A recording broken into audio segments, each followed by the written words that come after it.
Have you ever wondered if you are slipping away?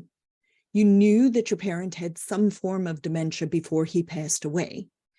You may be feeling like paying bills or other official tasks are getting harder for you, and you wonder whether you too have some form of dementia or something is going on. You may be close to being able to get Medicare, but you really haven't been tested for anything and have really delayed taking care of this problem. This makes you feel lonely and depressed.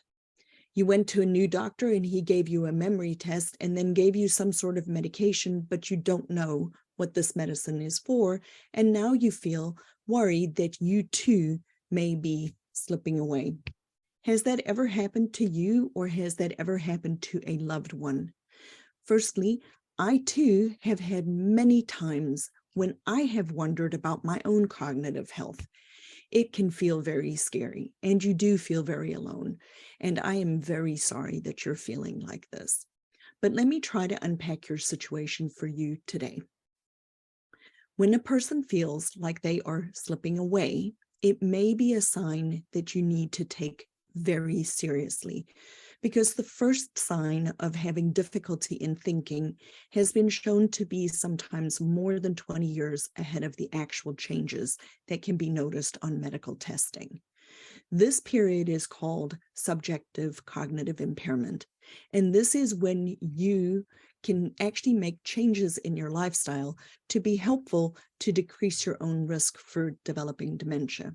And it is actually a very important thing that you do earlier on. Nobody wants to admit that they're having trouble with their thinking processes. I know for sure I didn't. The next stage is what we call mild cognitive impairment. And this is actually a pre-dementia stage that many people live in for a very, very long time. This is the period when a person finds things like paying bills or doing their taxes harder than before, or other people may notice that they're making errors at work or sometimes getting lost when you're driving. This is when other people start to notice that you're having difficulty with your thinking, but this is not dementia. Here is where really working on your brain health and your cognitive wellness can help.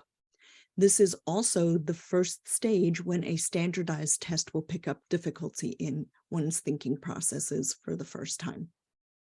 Without having met you, my guess would be that you might be having trouble in this area. So here are 3 steps that you could take. The first one is a cognitive test or cognitive screening, so you know what you're actually dealing with. There are many places that you can go, and if you need specific help with that, I want you to reach out to me and I will point you in the right direction.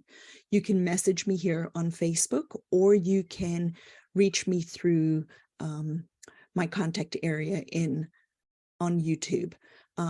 Number 2, make an appointment with your doctor and really tell them what you're experiencing. You could also ask your pharmacist, what is the medication your doctor prescribed? What is it used for? So you know what you're taking and why you are taking it. The third thing is you could really look at strategies for your own cognitive wellness. This includes things like changing your diet, exercising daily, working on good quality sleep strategies, and decreasing your stress levels. All of these have actually been shown to help protect our thinking processes. There are brain training exercises that really can help you work on your thinking processes. You need to make sure that you socialize with real live human beings, and you need to get out of the house. Because I want you to remember that depression can mimic dementia, and you mentioned that you might feel a little bit depressed, making you think that you actually have dementia, but it is a treatable and reversible thing. So you have to be active in this. Because I know for myself, when I delayed taking care of my own health by not looking at my diet, by not exercising, when I was drinking too much and generally not taking care of my health and wellness, my cognitive wellness was definitely impacted. But when you do take care of the factors that you can control, You actually put yourself in the best position possible to make these changes early on. Depression is very treatable, and like I said, it can mimic dementia. So you really need to rule out whether you have depression as a reason for experiencing what you're experiencing, because that can make a big difference in your long-term cognitive health and wellness. If you liked this video, please subscribe to my YouTube channel. It's called Think Different Dementia. And like I always end my videos, may the Lord bless you and keep you, and I will see you next time.